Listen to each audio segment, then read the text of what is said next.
all ye mountains that stand in my way. Nothing can stop my progress. Move all ye mountains that stand in my way. Nothing can stop my progress. Tall trees fall aside, every bramble I slash with the sword of freedom. Tall trees fall aside, every bramble I slash with the sword of freedom. Tall trees fall aside, every bramble I slash with the sword of freedom. Tall trees fall aside, every bramble I slash with the sword of freedom. The voice of God calls us to awaken him. How will he find us when he comes? Awake and ready. And when he asks us to dedicate our lives ever more perfectly to him, how will he find us? Awake and ready. Divine Mother, Divine Mother, Heavenly Father, Heavenly Father, dearest friend, beloved God, dearest friend, beloved God, Jesus Christ, Jesus Christ, Babaji Krishna, Babaji Krishna, Hari Mahashaya, Lahiri Mahashaya, Swami Shri Teshwarji, Swami Shri Teshwarji, beloved Guru, beloved Guru, Paramahansa Yogananda, Paramahansa Yogananda, saints of all religions, saints of all religions, we bow at your feet. we bow at your feet. Beloved Lord, Beloved Lord, bless us, bless us, flow through us, flow through be us, with us always. be with us always. May thy love shine forever May thy love shine forever on the sanctuary of our devotion, on the sanctuary of our devotion, and may we be able and may we be able to awaken thy love to awaken thy love in all hearts. in all hearts. Home, peace. Peace.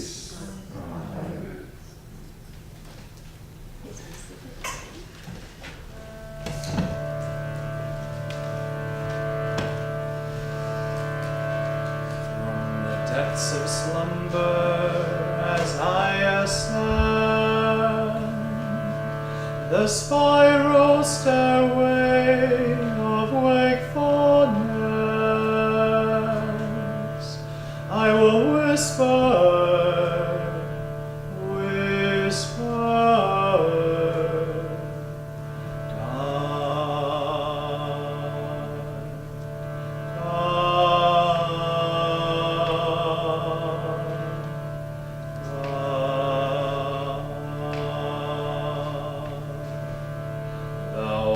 the food, and when I break my fast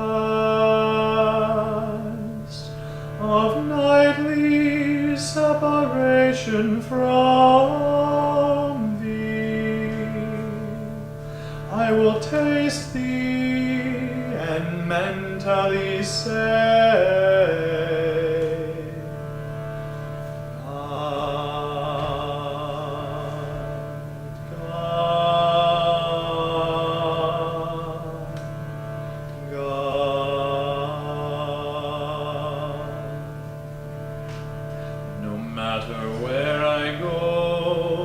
spotlight of my mind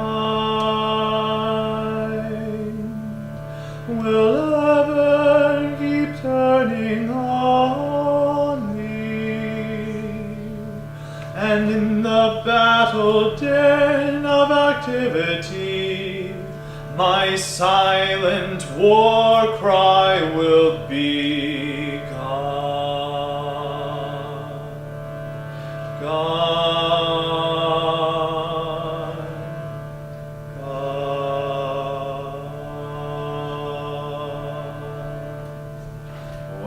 Boisterous storms of trials shriek, and when worries howl at me, I will drown their noises, loudly chanting, God, God.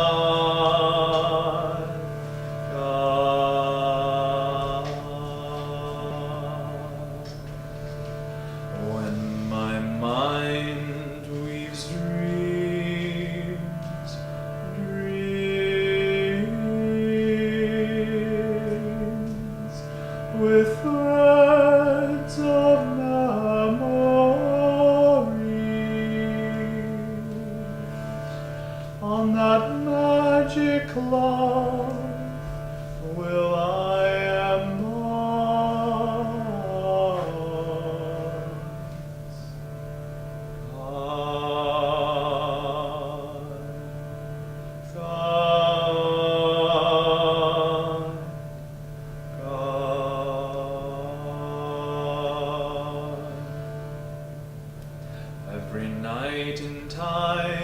deepest sleep, when my peace streams and calls joy, joy, my joy comes singing evermore.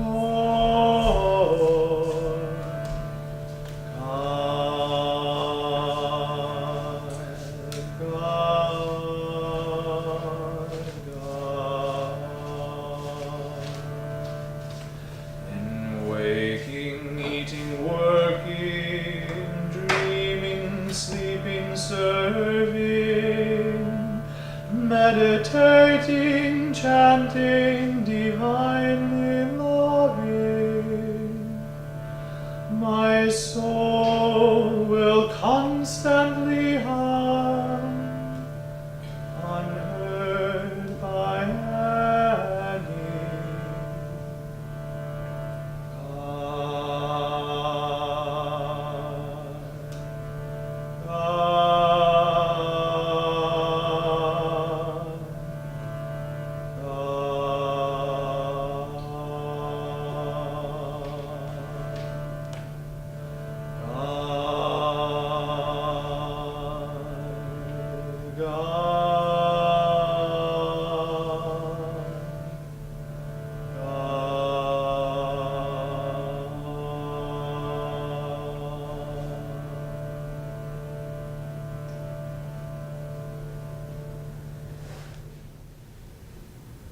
Continue to meditate as you listen to these words on our affirmation for this week, openness. Openness can be a great virtue, but only when it is exercised with discrimination. To be open to wrong ideas or to people who would harm you would be foolish, for it is not with openness that error can be conquered, but with love. Openness of mind is a virtue when it is centered in the desire for the truth. Openness of heart is a virtue when it is centered in love for God. Both mind and heart, however, need filters to screen out what is not true and what is not of God. This we can do by referring back for approval to the divine presence within, whatever comes to us. We must be ever open to the truth and to God, but ever closed, or at least indifferent, to error and delusion. And now let's affirm together, first in a strong voice grabbing the attention of the conscious mind. My mind is open to the truth. My mind is open to the truth. Whatever its source. Whatever its source. True statements remain valid. True statements remain valid. Even if hurled in anger. Even if hurled in anger. A little softer. My mind is open to the truth. My mind is open to the truth. Whatever its source. Whatever its source. True statements remain valid. True statements remain valid. Even if hurled in anger. Even if hurled in anger. And now in a whisper, bringing it deeper inside into the subconscious mind. My mind is open to the truth. My mind. Whatever its source. True statements remain valid. True statements remain valid. Even if hurled in anger. Even if hurled in anger. And now silently broadcasting it at the point between the eyebrows to the superconscious mind. My mind is open to the truth. Whatever its source. True statements remain valid, even if hurled in anger.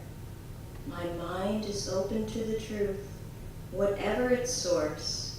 True statements remain valid, even if hurled in anger. And please pray silently with me. Divine Mother, let me hear thy melodies everywhere, in the laughing brooks, in the songs of nightingales, yes, even in the roar of city traffic. Behind all earthly sounds, let me listen for thy voice alone. Om. Peace. Amen.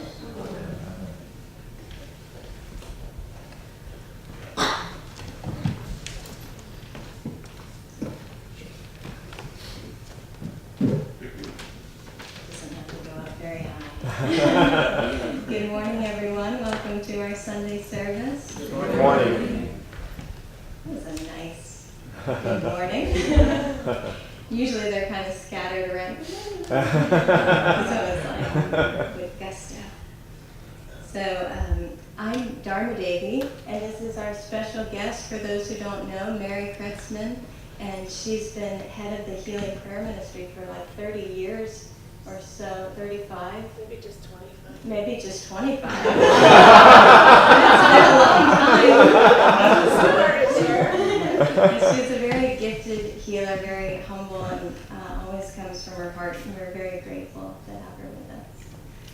And I'm going to read to you from Rays of the One Light, Weekly Commentaries on the Bible and Bhagavad Gita by Swami Ananda. This is week 45. Faith is a call to prayer. Prayer is a call to faith. And we did not plan that, by the way. Truth is one and eternal. Realize oneness with it in your deathless self within. The following commentary is based on the teachings of Paramahansa Yogananda. In the Gospel of St. Matthew, chapters 7 and 21, we read, "Ask, and it shall be given you. Seek, and ye shall find. Knock, and it shall be opened unto you. Verily I say unto you, if you have faith, and doubt not, if ye shall say unto this mountain, Be thou removed, and be thou cast into the sea, it shall be done. And all things whatsoever ye shall ask in prayer, believing, ye shall receive." Paramahansa Yogananda showed by his own example that prayer is a power, provided we believe deeply in that power. When our thoughts and feelings are strongly focused and then united in growing awareness to the divine presence within, they can bring even seemingly unrealistic wishes to fulfillment.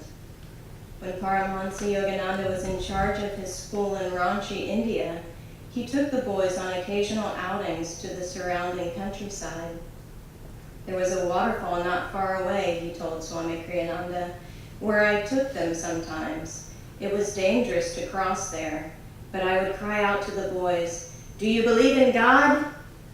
"Yes," they would shout back enthusiastically, and so we always crossed in safety. Years later, after I'd gone to America, one of the teachers tried to do the same thing, but he lacked spiritual power. One of the boys slipped on a rock and was drowned. Thus, the master explained, belief alone is not enough. It must be united to one-pointed awareness, which leads to self-realization. The Bhagavad Gita in the 6th chapter underscores the necessity for such one-pointed concentration.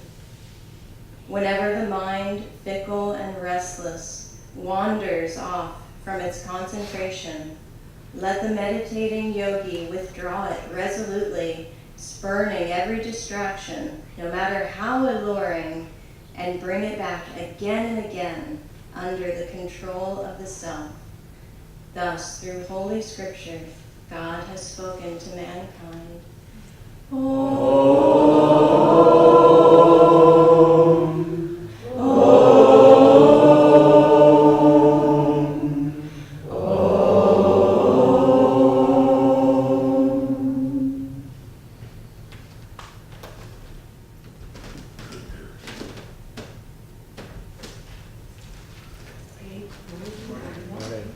So, even to pick the poem for this morning, I do a little thing where I pray over the book. It's like, Master Yogananda, what do you want me to share? And I hold the book. I might not always do it this way. This is how I do it. And sometimes I pray over a book to get an answer. And I just wait till my fingers tingle. And then I open the book. And I didn't have my glasses on, but I could tell it was a long poem. And I went, oh, I opened a Samadhi poem. Is that really what you...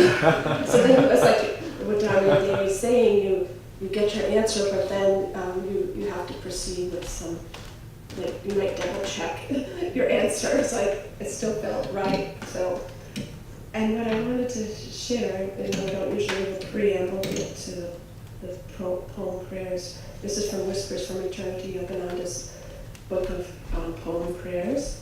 They're very beautiful, and you said you can be close to his presence by reading these poems. What's interesting is that he wrote this poem, probably his deepest in a way, but how do you qualify? He wrote it on the New York subway.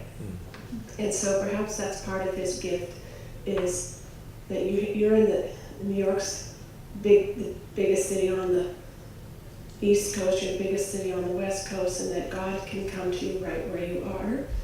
And it also ties in somewhat with our healing yesterday, that a lot of what we're healing people of things, but ultimately what we're going for is the purification of the soul, the oneness with God, the oneness that's already there. But we've been playing in our lifetimes and throwing a bit of mud on the mirrors, and we want to wash it off, or mud on the window, so we can have the clear light of God come into our lives. So in that sense, listen to this. This is and let it wash through you, and take it into your heart as your own, that this is your destiny. Samadhi bliss is your destiny. Just as Narayana said, once you have willed it, once you've prayed for it, it must come. Whoops. Because every sincere desire, but must be fulfilled. So right now, I want you to do a little prayer in your heart. I want you to crave samadhi for yourself.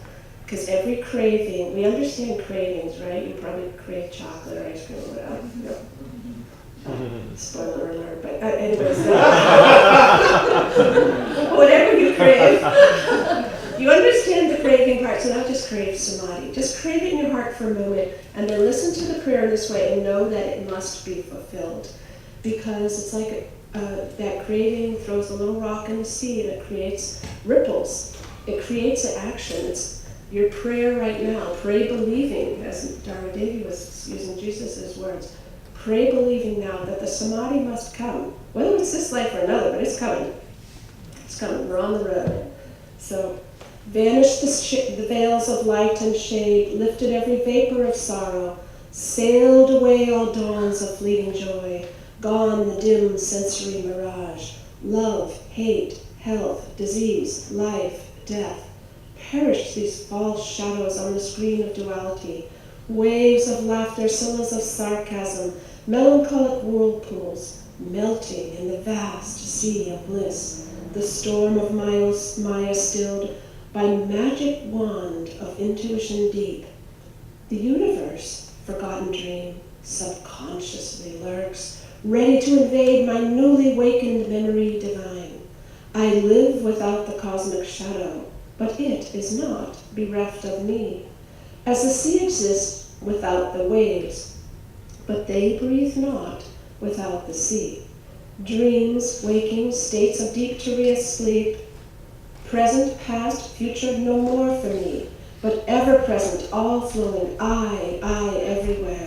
Planets, stars, stardust, earth, volcanic births of doomsday cataclysms, creation's molding furnace, glaciers of silent X-rays, burning electron floods, thoughts of all men past, present, to come, every blade of grass, myself, mankind, each particle of universal dust, anger, greed, good, bad, salvation, lust, I swallow, transmute it all into a vast ocean of blood of my own one being, smoldering joy, off-puffed by meditation, blinding my tearful eyes, burst into immortal flames of bliss, consumed my tears, my frame, my all. Thou art I am thou, knowing, knower, known as one, tranquil, unbroken thrill, externally living ever new peace, enjoyable beyond imagination of expectancy, samadhi bliss, not a mental chloroform or unconscious state without willful return. Samadhi but extends my conscious realm beyond the limits of the mortal frame to farthest boundary of eternity, where I, the cosmic sea, watch the little ego floating in me. The sparrow, each grain of sand, fall not without my sight. All space, like an iceberg, floats within my mental sea, colossal container I of all things made. By deeper, longer, thirsty, Guru-given meditation comes this celestial samadhi. Mobile murmurs of atoms are heard. The dark earth, mountains, vales, low, molten liquid, flowing sea changed into vapors of nebulae. Om blows upon the vapors, opening wondrously their veils. Oceans stand revealed, shining electrons, till at last sound of the cosmic drum vanish the grosser lights into eternal rays of all-pervading bliss. From joy I came, for joy I live, in sacred joy I melt. Ocean of mine, I drink all creation's waves, four veils of solid, liquid, vapor, light, lift aright. Myself in everything enters the great myself, gone forever, fitful, flickering shadows of mortal memory. Spotless is my mental sky, below, ahead, and high above. Eternity and I, one united ray, a tiny bubble of laughter, I am become the sea of mirth itself.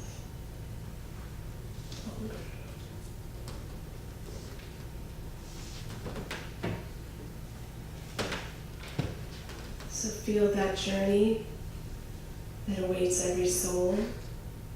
And it's a simple turning to the light, to putting one foot in front of the other, coming into that. And what is healing? We did work on healing. Healing is is God's mercy to heal the things in ourselves that are getting in the way of samadhi, getting in the way of eternal joy. And eventually it becomes complete. It becomes perfect bliss. And I want to share one other thing I found this morning because it goes in with that concept. This morning I was praying on my Kindles. First time I ever prayed with a Kindle instead of a book. And then because on my Kindle this book was open to this chapter. This is, I thought, I don't know what will happen when I pray with the Kindle. but then, I had left off at this point, but I had forgotten, and then this beautiful thing. So think of the concept of perfect bliss. Perfect bliss would be the samadhi bliss, the unalloyed, that complete unity. So this is from the Bhagavad Gita, and this is what I opened to this morning when I prayed for, well, what else, what are we supposed to share? And I went, oh, really? Okay. So perfect bliss grows only in the bosom tranquilized, so in the peaceful heart. Perfect bliss grows only in the bosom tranquilized, the spirit passionless, purged from offense. So think of that, no offense taken, no offense given. Vowed to the infinite. He who thus vows his soul to the Supreme Soul, quitting sin, one thing Yogananda said, think of sin as error. So quitting error, quitting sin, passes unhindered to the endless bliss of unity with Brahma. So I wanted this to come alive for you.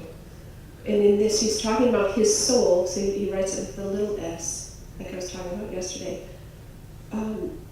It goes from this you with your little ego now, your soul now, can vow to the Supreme Soul. He said, he who thus vows his soul, with a little s, that's right where we are now, to the Supreme Soul, quitting sin, passes unhindered, I love that, to the endless bliss of unity with Brahma. So it's it ties hand in hand with the Samadhi poem and just shows that it's still one foot in front of the other. Sometimes people read a lofty quote and they think, oh, I'm not there yet.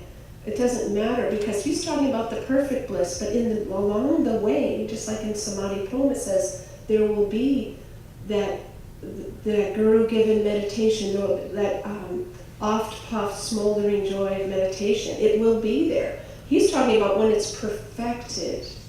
When it's perfected, this will all be true. You go, okay, I'm done with creating errors, done with tying myself in knots, with creating karma and then going to a healer and undo the karma. Why don't we just stop making the karma?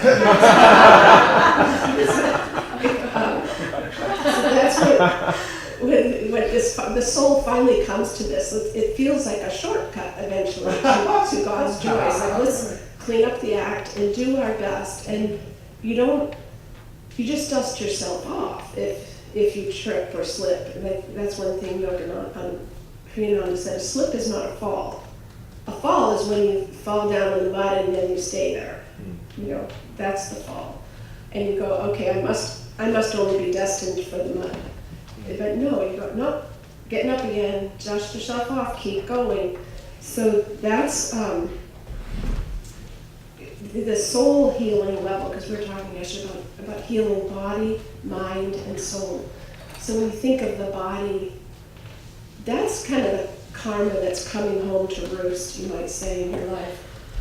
Some of you are studying or have studied for Kriya Yoga, you've already taken it, and they talk about karma as a seed in the spine. Have you all heard that concept? So one way to look at it with healing, I look at it like, what if it's like an acorn? So if you just are going to burn an acorn, an unsprouted seed, it's not that hard to do, right? But if that seed has been allowed to sprout and grow, and it's a sapling, it's still not very hard. You need the right tool. If it's gone beyond your clippers and you need a bow saw, but you still got some spiritual tools. Okay, I'm going to use my spiritual bow saw. If you just let it go and say, oh, it's my destiny, that thing's going to just grow and grow and grow, and a whole lifetime goes with that, whatever that habit is, then you've got a mighty oak. And then you go, now what?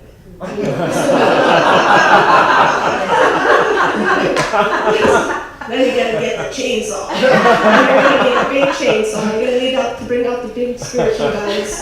But you're gonna still work at it, and it's gonna take some work. If you had to use an axe, it'd be, okay, I'm gonna just start chopping on this one side every day, and that's your meditation. That's where kind of I think a lot of people are at, like, I'm getting out the axe, and it's not, nothing's changed.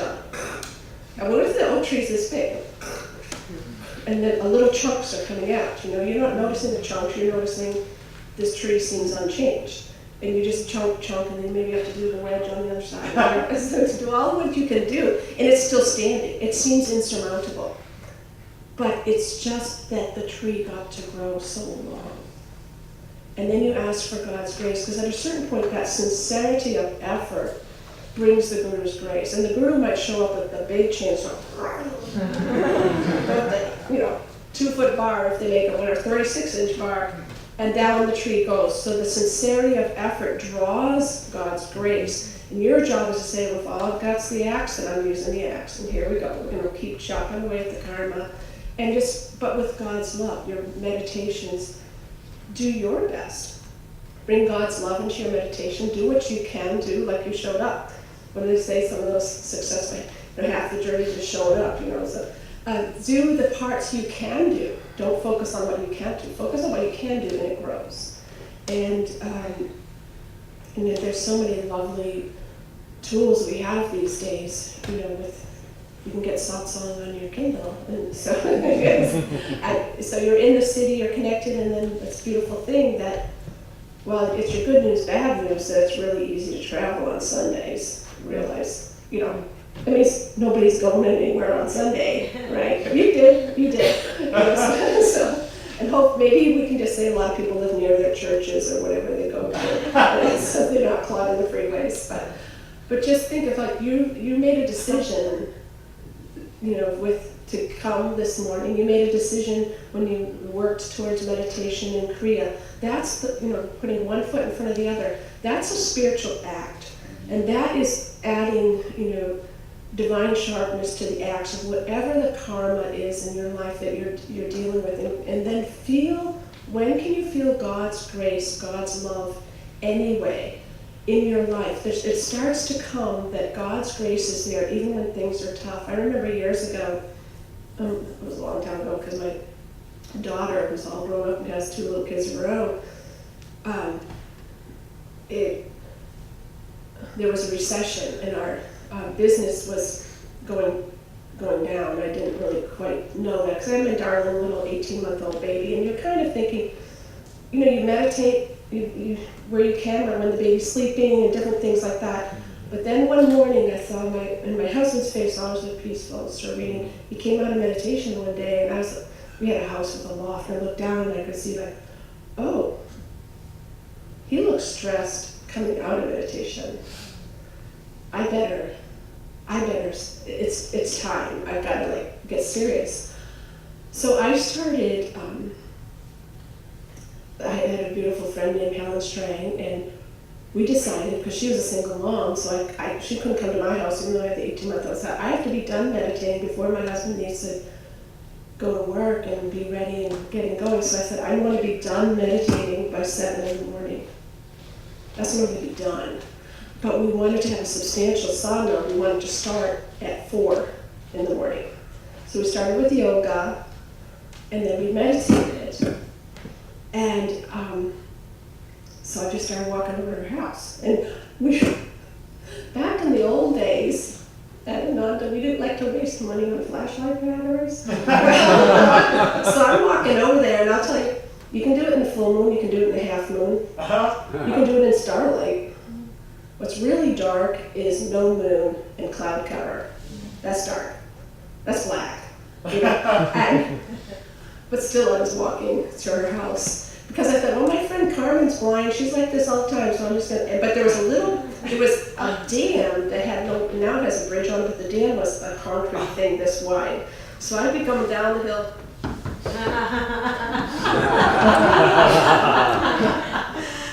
Oh, here it is. Here's the concrete wall.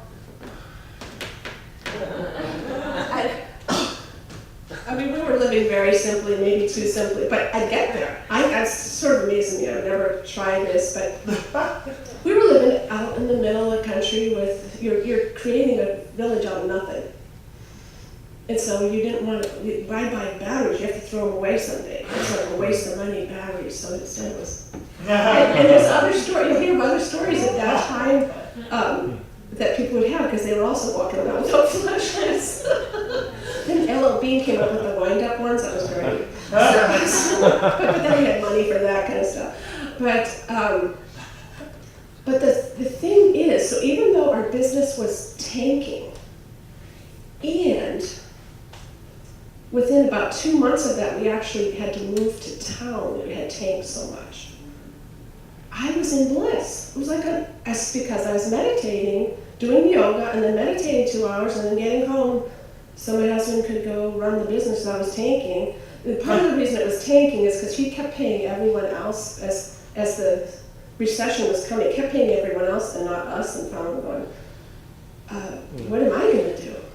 What can I do? What are we doing here? Maybe you change it later, but that's why I got kind of desperate before we just said we have to go to town. And there was an Ananda church in town, and it was an interesting chapter that went on for 18 months for us in town. But the point is, do what you can do. There's a beautiful story Swami tells of a woman who had gone to a Zen Buddhist retreat. And there was a part of it that somebody would wear wooden sandals and walk on the wooden decks to come to wake you up every morning to go meditate at 4 in the morning. And I'm not necessarily saying you should get up at 4 in the morning. However, I do remember Swami saying about being in San Francisco, he said it was much easier to hear Om anytime before 5 in the morning. So maybe this is all inspirational for you. And again, I'm going to finish the story, but since I've been in LA, I thought it's hard to tell what time it is because there's always street lights. At home you're used to there's gradual lights coming, but it seems like the helicopters don't come on. Unless you know morning's there. I guess there hadn't been that many emergencies in the middle of the night. I don't know why. I thought, the helicopter. must be getting to morning. So, but anyways, this woman, when she went home, she had such sincerity about her meditation. She went home and she then heard those same wooden sandals on her deck, telling her it's time to get up. So that's God's grace. So she'd get up and keep meditating like she had done at the retreat. But then one morning she still heard it, and she didn't get up, and it never came back. So how many times have we done that? I mean, look, if she had that much grace, but then you go, and God says, I still love you, but I'm not going to like send the pretend guy with the sandals.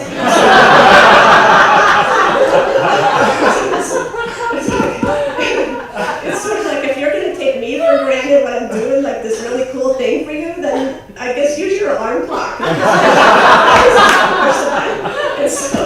And then we just keep doing what we can do. Push your alarm clock. You can have it turn on to one of the beautiful things like Om or Samadhi, or if that doesn't wake you up, then I guess put something more active on, But God gives us these tools, but that grace is always there. But when we choose the material world, if we choose, like, I know I'm hearing the guy with the sandals on the deck, but I just want to stay under the covers. And you've chosen the material world, so then you have to work with the material tools.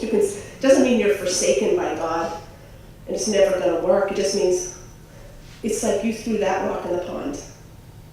So, it even could come back, but it would take some of that will, some of that elbow grease to maybe it come back. And not, however, God is always there. It's when do we turn our back or whatever, and so then we just turn back. And that's also throwing a rock in the pond that way.